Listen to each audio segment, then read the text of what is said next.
신약성경 마가복음 2장입니다. 마가복음 2장 1절로 12절에 있는 말씀인데요.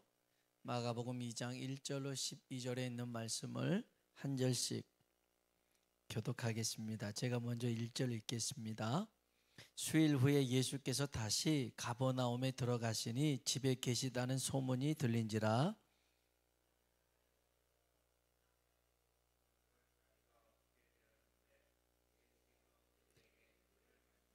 사람들이 한 중풍병자를 4사람에게 메워 가지고 예수께로 올세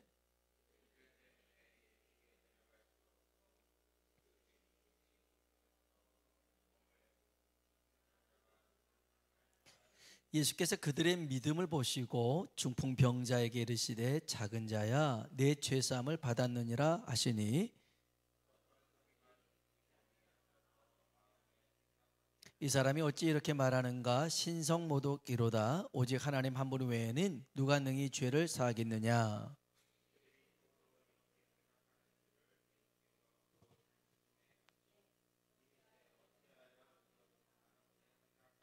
중풍병자에게 내 죄사함을 받았느니라 하는 말과 일어나 내 상을 가지고 걸어가라 하는 말 중에서 어느 것이 쉽겠느냐?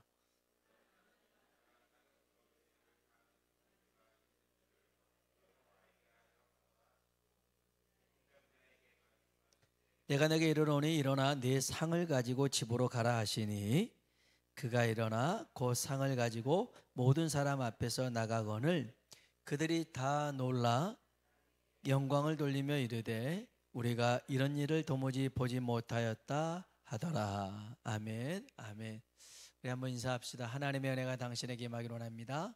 하나님의 은혜가 당신에게 임하기를 원합니다. 아멘. 한 번 더 하나님이 당신에게 복 주시기를 원합니다. 하나님이 당신에게 복 주시기를 원합니다. 아멘.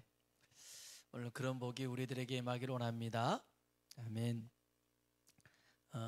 친구들이 믿음이 아니고 친구들의 믿음인데요. 미국 샌프란시스코에서 실제로 있었던 일인데 한 건물에 엘리베이터가 있는데 너무 느려서 세입자들이 항의를 했어요. 건물주에게 빠른 엘리베이터로 좀 교체 좀 해달라라는 거였어요. 우리도 어떤 엘리베이터를 타면 이게 계단으로 가는 거랑 거의 같은 속도로 톡 터지잖아요. 너무 느린 거죠. 근데 이제 건물주 입장에서는 이 엘리베이터를 교체하는데 한두 푼 드는 게 아니거든요. 굉장히 큰 돈이 들어가고 또 공사 기간도 굉장히 많이 걸리잖아요. 이게 쉽사리 해결할 수 있는 일이 아니었어요. 그런데 이 건물주가 그렇게 세입자들의 민원을 받고 난 다음에 딱 하루 만에 그 모든 민원을 잠재워 버렸어요. 그 엘리베이터 안에다가 거울을 설치했어요. 지금 우리 엘리베이터에도 뭐 거울은 있지만 또 요즘은 디지털로 뭐 광고도 하잖아요. 그래서 엘리베이터 타면 볼 게 참 많아요. 이것저것. 근데 이때만 해도 엘리베이터 안에 아무것도 없었어요. 버튼만 누르는 거였어요. 층 버튼. 근데 이제 탁하니 거울이 있으니까 사람들이 엘리베이터 타면 뭘 봐요? 거울 보잖아요. 그래서 머리도 한번 만져보고 옷맵시도 다듬어보고 또 가끔 여자들은 립스틱도 하잖아요. 하잖아요. 그러다 보니까 아이라인도 이렇게 하고 딱 하다 보니 금방 도착이 있는 거예요. 시간이 너무 짧은 거예요. 전에는 이게 너무 느려 터졌는데 거울 보면서 하다 보니까 너무 짧은 거죠. 이게 발상의 전환 아니겠어요? 그래서 비용을 줄이고 시간을 줄였는데 사실 믿음도 우리가 기존의 방식대로 생각하는 게 아니라 다른 방식이에요. 그 방식은 내 시선이 아니라 하나님의 시선으로 바라보는 것이 믿음이에요. 아멘. 그래서 우리 수준에서 생각하는 것을 우리는 그걸 믿음이라고 말할 수가 없어요. 그런 것은요 기도할 필요도 없어요. 아니 내가 할 수 있는 것을 왜 기도합니까? 하나님 제가 손을 들어서 이 컵에 있는 물을 먹게 해 주십시오. 아니 내가 먹으면 되잖아요. 근데 이제 정말 내가 뭐 손이 이제 다 이렇게 뭐 바위에 끼어 있는데 이거 한번 이럴 때는 기도할 수 있겠지만 이건 내가 할 수 있는 일이잖아요. 그건 따로 기도할 필요도 없어요. 그러나 정말 우리 수준에서 할 수 없는 그 일들은 하나님이 하시는데 하나님은 너무나 쉽게 하실 수 있더라는 거예요. 그래서 하나님의 일하는 방식, 하나님의 일하는 방법, 하나님의 능력을 소유하는 게 뭐냐? 믿음인 줄로 믿습니다. 믿음이에요. 오늘 이 믿음이 우리에게 실제로 주어지는 복된 밤 되길 주의 이름으로 축복합니다. 성경에 보니까요, 예수님이 가버나움에 있는 한 집에 들어갑니다. 그때 예수님은 슈퍼스타였어요. 그래서 예수님이 있는 곳에는 사람들이 우르르 몰려들었어요. 왜냐하면 병자를 고쳤거든요. 진짜 안전병을 일으켰어요. 이게 서로 짜고 치는 게 아니었거든요. 눈먼 자를 고쳤거든요. 눈문동병자를 고쳐냈어요. 그뿐만 아니라 귀신도 내쫓던 일이 실제적으로 벌어지니까 사람들이 막 몰려들었어요. 거기에 한 중풍병자가 나타나죠. 근데 혼자서는 못 움직이는데 4명의 친구가 이 중풍병자를 침상채 메고 그 집으로 갑니다. 아니나 다를까 가서 보니 사람들이 그 집 주위를 뺑 돌려갖고 예수님 집 안에 있는 예수님께 갈 수가 없는 거예요. 도저히 불가능한 겁니다. 자, 일단 벽에 막혔어요. 어떤 벽이요? 사람들이 많다라는 벽이 막혔어요. 그럼 어떻게 합니까? 어떤 사람들은 거기서 예수님이 나올 때까지 기다리는 사람이 있고, 어떤 사람은 다음번에 만나지 하고 돌아가는 사람도 있고, 별의별 사람들이 많았어요. 그런데 이 4명의 친구는 어떤 생각을 갖냐면, 사람이 많은데 어떻게 할까? 포기할까? 아니, 그러지 말고 갈 수 있는 방법을 찾아보자 하고 봤더니 지붕으로 갈 수 있는 길이 있어요. 근데 지붕은 막혀 있잖아요. 지붕을 뚫자. 그거를 긁어내고 뚫어내서, 여러분, 이 침상채 내려가려고 하니 조그마한 구멍 뚫은 게 아닙니다. 굉장히, 이 침상이 이 정도만 된다 하면 얼마나 크게 뚫었겠어요. 거기다 줄로 묶어서 내렸으니 대단하게 큰 게 뚫었죠. 이 사람들이 생각 안 했겠어요? 만일 이렇게까지 해서 내 친구를 내렸는데 예수님이 거들떠보지도 않는다, 그런 의미 없잖아요. 그리고 예수님이 못 고친다, 그러면 고스란히 사람들한테 원망 들을 것이고, 이 지붕을 다시 원상복구해 줘야 되는 비용도 들 것이고 복잡해집니다. 아마 생각 많은 사람은 이걸 어떻게 하지? 사람들이 싫어할 텐데, 이거 나중에 갚아줘야 될 것인데, 그러면 못합니다. 못해요. 믿음은 계산하는 게 아니에요. 믿음은 실행하는 거예요. 실행하는 거예요. 왜 실행합니까? 주님이 거기 계시니까 그 자리에 나아가도록 움직이는 거예요. 멀리서 생각하고 있는 게 아니에요. 주님 곁으로 나아가는 겁니다. 혈루증 앓는 여인도 멀리에서 주님 바라보고 있는 게 아니었어요. 사람들의 틈을 헤집고 들어가서 예수님의 겉옷을 만진 거 아닙니까? 그럴 때 믿음의 역사가 일어났죠. 주님이 이 중풍병자를 보고선 이렇게 얘기합니다. 한번 봅시다. 여기 마가복음 2장 3절로 4절 같이 한번 읽어볼까요? 사람들이 한 중풍병자를 4사람에게 메워가지고 예수께로 올세, 무리들 때문에 예수께 데려갈 수 없으므로 그 계신 곳에 지붕을 뜯어 내고 중풍병자가 누운 상을 내리니. 아멘, 아멘. 야, 지붕을 뜯어가지고 구멍을 내서 중풍병자 누운 상을 달아 매서 내린 거예요. 내렸어요. 여러분 머릿속으로 한번 그려보세요. 그 뜯을 때부터 막 밑으로 막 먼지 같은 게 얼마나 쏟아졌겠어요. 사람들이 얼마나 가오성쳤겠어요. 그러고 봤더니 무슨 일이야 했더니 떡하니 상이 내려오고 여기 병자가 있으니 사람들이 욕하지 않겠어요. 개의치 않아요. 그건 개의치 않아요. 그럼 내렸어요. 그러니까 예수님께서 이 사람들의 행동은 믿음으로 규정을 해주셨어요. 여러분, 이 중풍병자가 오늘 2가지 놀라운 일에 복을 받습니다. 하나는 제삼을 받습니다. 하나는 병에서 고침을 받습니다. 성경 봅시다.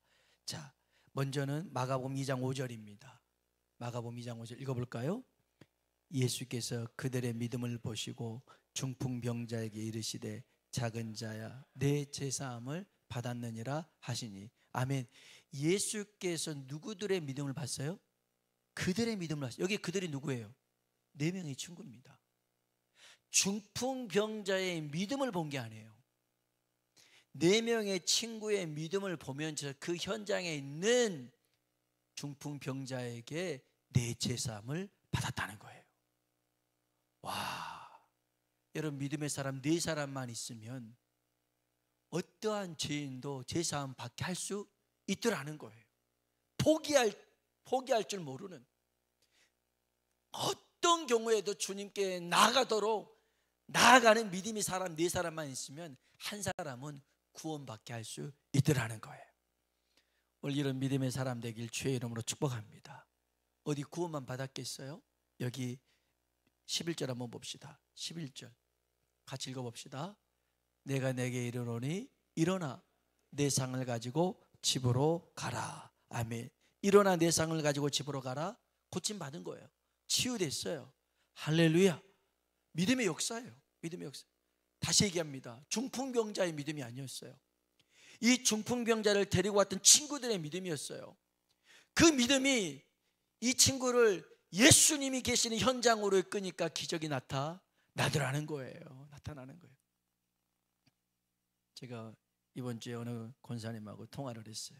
그래서 이제 병원 치료받는 그런 것이 있어서 기도하면서 전화 통화했더니 이제 이래 이제 한 몇 달 있다가 이제 또 수술 일정을 잡아서 하냐고 그래요. 뭐 그렇게 뭐 악성은 아닌데. 그러면 그거 권사님 기도합시다. 기도해서 없애버립시다. 아니 이게 있다가도 없다가도 생긴 거 그럼 생겼다가도 없어질 수 있는 거 아니겠습니까? 기도합시다 그랬어요. 기도합시다. 그분도 아멘 그러더라고요. 여러분, 하나님이 하시면 못할 일이 없는 줄로 믿습니다. 근데 중요한 건 뭐예요? 하나님의 역사는 항상 우리의 믿음과 반응하더라는 거예요.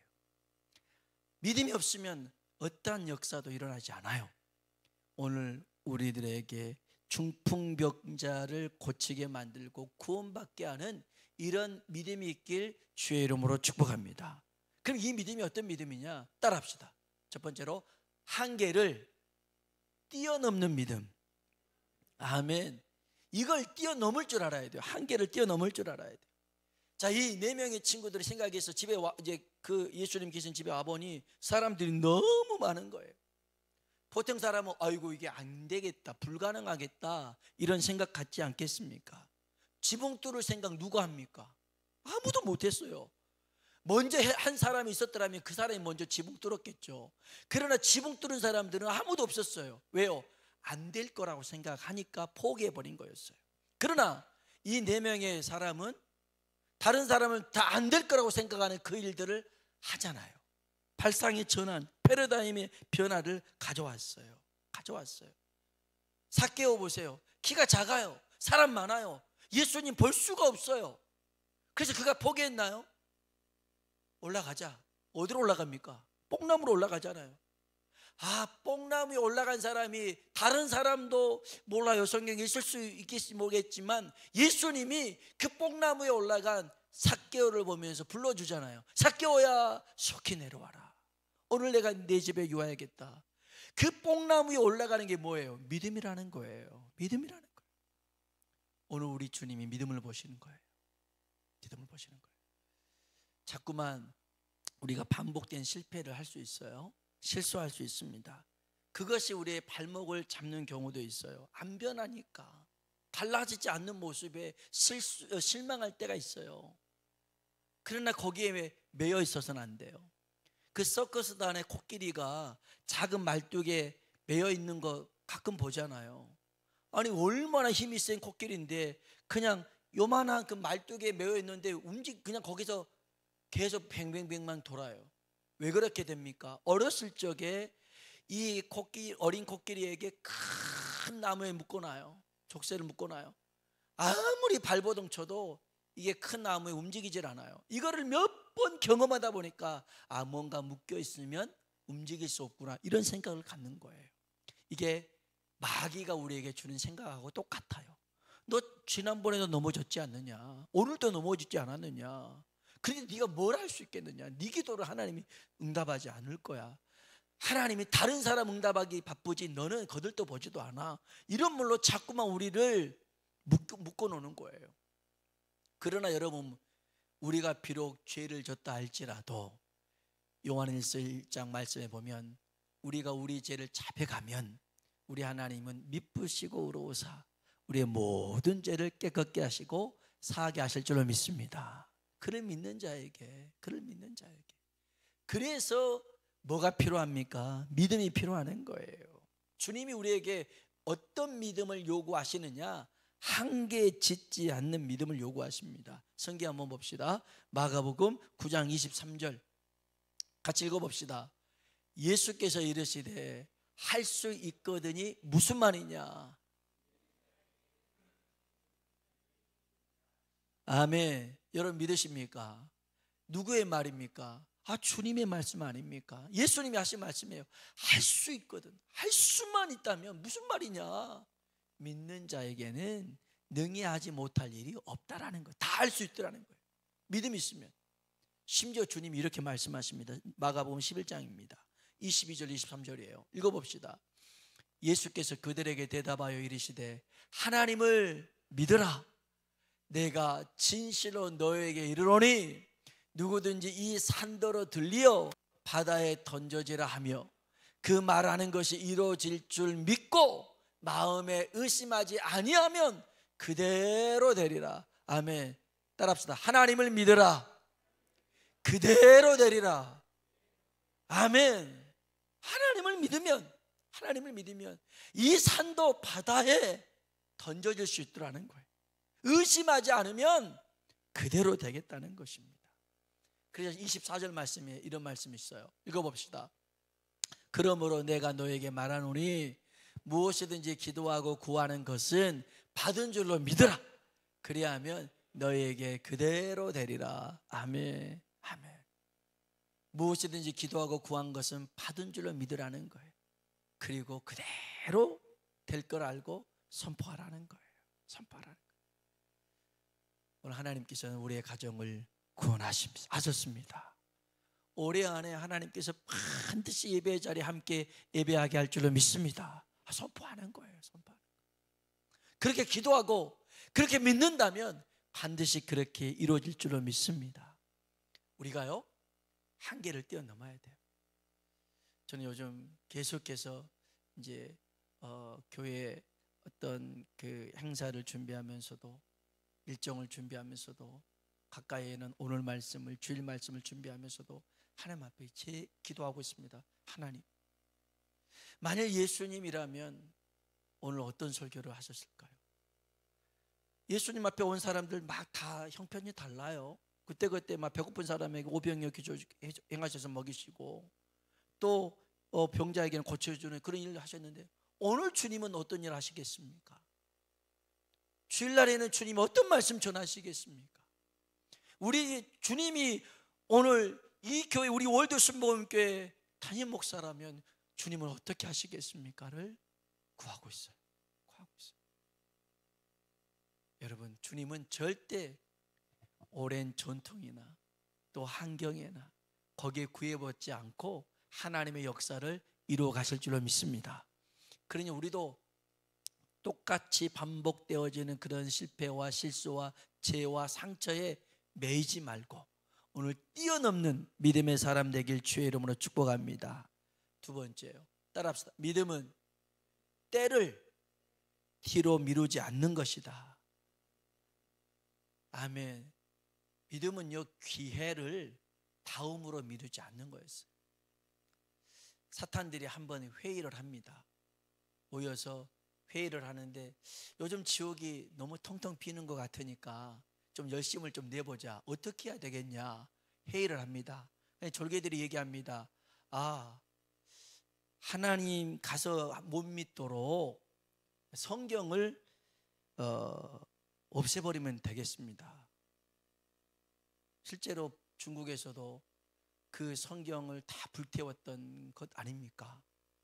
그런데 세계에서 제일 성경을 많이 이렇게 보급하는 나라가 중국입니다.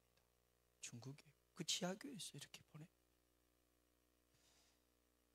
그리고 또 어떤 졸개는 얘기합니다. 사람들한테 하나님이 없다라고 이렇게 막 뭐 교육적으로 뭐 과학적으로 진화론을 얘기해서 하면 됩니다.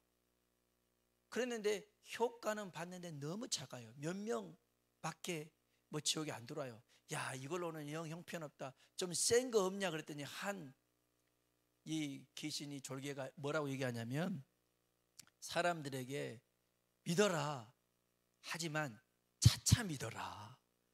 나 차차 시간 되면 믿어라. 이렇게 말하면 될 겁니다. 했더니 이야, 그 방법이 성공해가지고요, 지옥에 사람들이 엄청나게 몰려들더라는 거예요. 차차 믿어라. 믿기는 믿지만 그래 나중에 그냥 믿으면 되지 이러더라는 거예요. 핑계를 대다가 때를 놓친 사람들이 많아요. 기도합시다. 차차 기도할게요. 봉사합시다. 차차 봉사할게요. 순종해야 됩니다. 아유, 어련히 안 하겠어요. 나중에 때 되면 다 할 거예요. 그러다가 기회를 놓쳐버린 거예요. 여러분, 믿음은 때를 놓치지 않는 것입니다. 이 4명의 친구가 그래 뭐 오늘만 기회니 다음번에 다 좋은 타이밍에 한번 해보자. 그러면 성경에 기록되지 않았을 거예요. 그러나 오늘이 때다. 다음은 없다.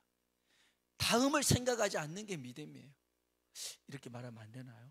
네이버도 얘기하면 죄송합니다. 죄송해요.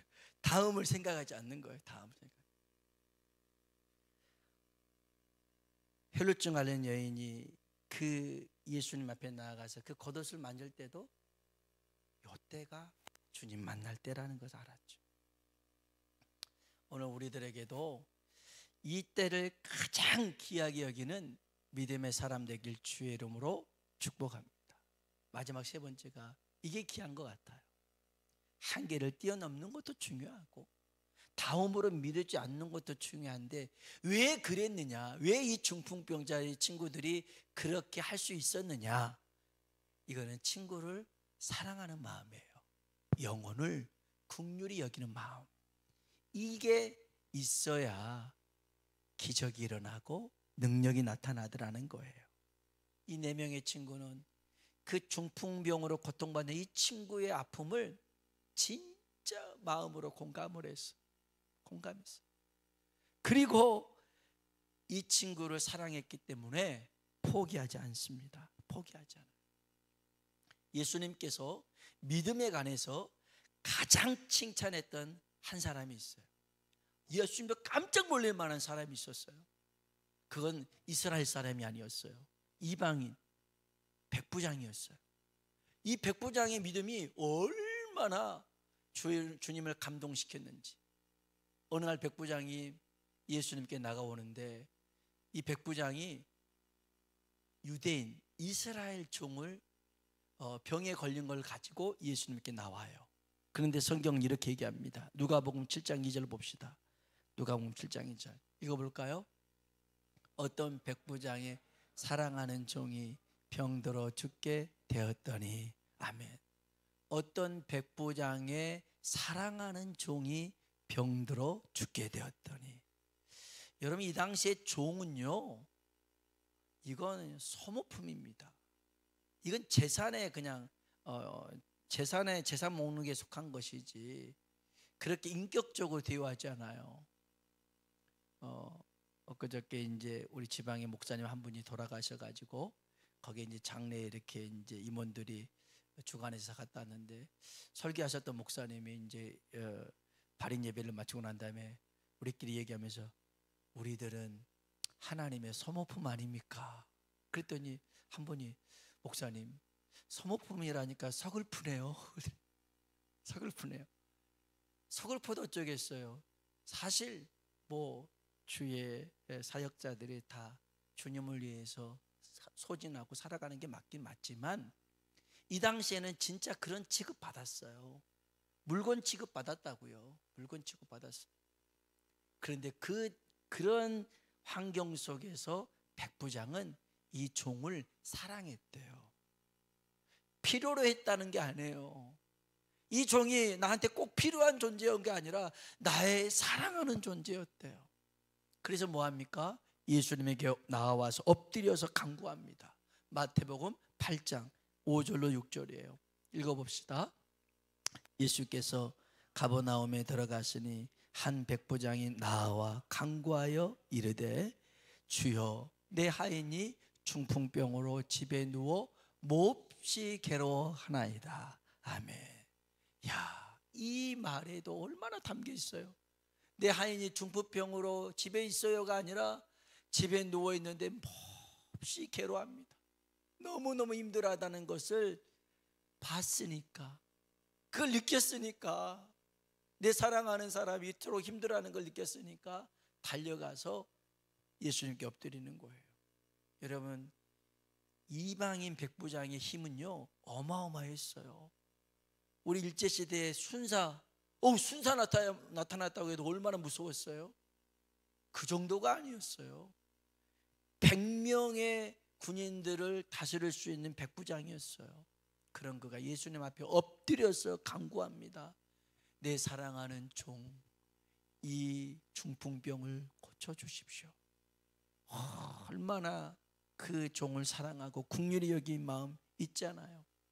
오늘 우리가 누군가를 진심으로 사랑해서 그를 위해서 기도하고 그의 마음으로 기도한다면 반드시 기적과 구원의 역사가 일어나게 될 줄로 믿습니다. 오늘 이 믿음 우리가 품고 이 믿음 회복하고 이 믿음을 통해서 우리 주변에 있는 사람들을 주 앞으로 인도하는 복된 사람 되길 주의 이름으로 축복합니다.